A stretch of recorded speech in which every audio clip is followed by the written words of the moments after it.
I watched her enter the cafe first. Same perfume, same deliberate smile. She didn't see me, of course. I was too. Tables back, coffee gone cold, pulse steady as a sniper's.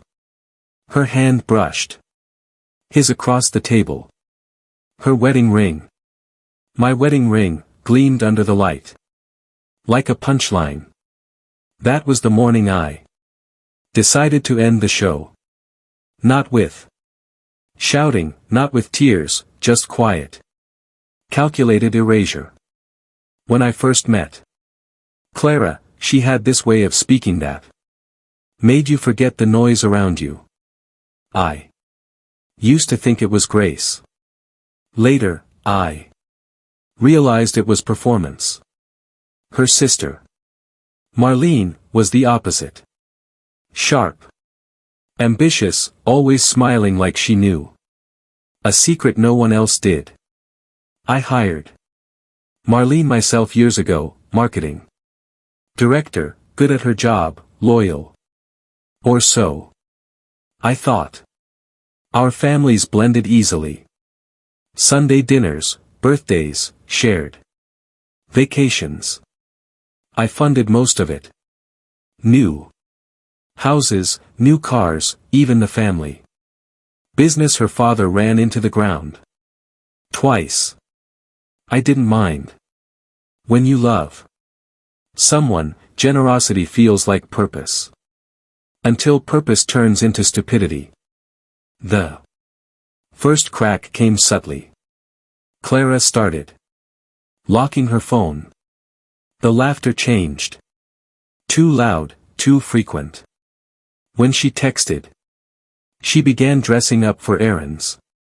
One night, she came home smelling of someone else's cologne.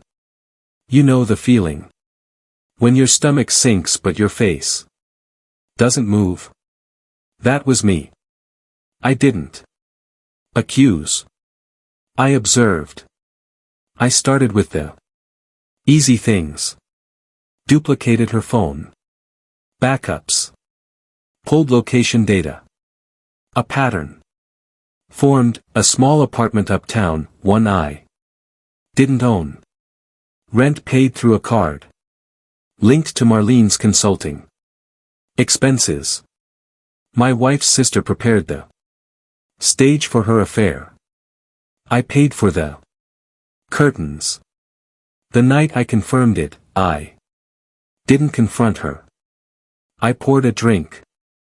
Instead, sat in my study, and stared at our wedding photo. Her eyes looked at me. Like they used to. Or maybe I just wanted to believe they did. I didn't rage. I planned, because betrayal isn't chaos. It's calculation wearing perfume. So, I returned the favor. First, I cleaned the books. Every company credit card tied to her family's names cancelled. Quietly. I made it look like an accounting error. Then, I called the board. Marlene had been skimming off client bonuses for months. I had proof. Now. I waited until payday to release it. Watching her termination email go out was poetic. Clara's father ran the family business under my name. I withdrew the financial lifeline. One call to the bank, one signature, and his loans defaulted. Their empire, small as it was, crumbled within weeks. No screaming, no spectacle, just silence. And gravity doing the work. Clara found out piece by piece. First, Marlene called her sobbing about losing her job. Then, her father begged for another loan. Clara came to me frantic. Pretending she didn't know I knew. It's just bad luck, she said. We'll get through it. I nodded. Of course we will. She didn't see the keys I had already dropped into the landlord's hands that morning to the apartment she thought was a secret. I filed for divorce a week later. No fight, no drama, just papers on the table and my signature. She cried, begged for an explanation. I gave her one line: you built a home in someone else's bed. Go live in it. It took her 2 months to realize the rent had been paid through her sister's account. By then, Marlene's cards were dead in her accounts, frozen pending investigation.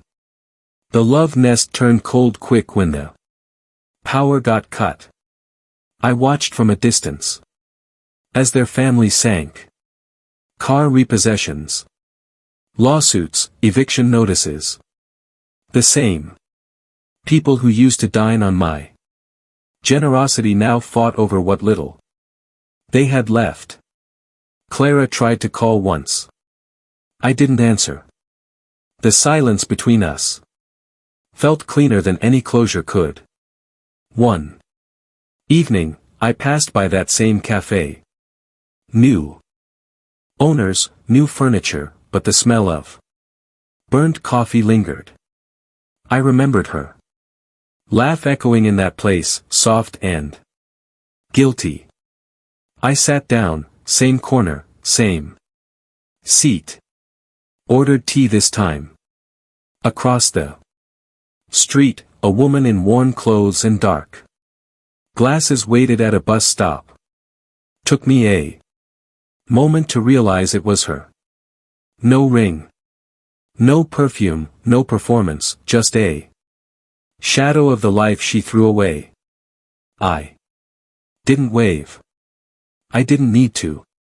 Revenge doesn't always roar. Sometimes it's just the quiet satisfaction of balance restored. People think vengeance is about rage. It isn't. It's about precision.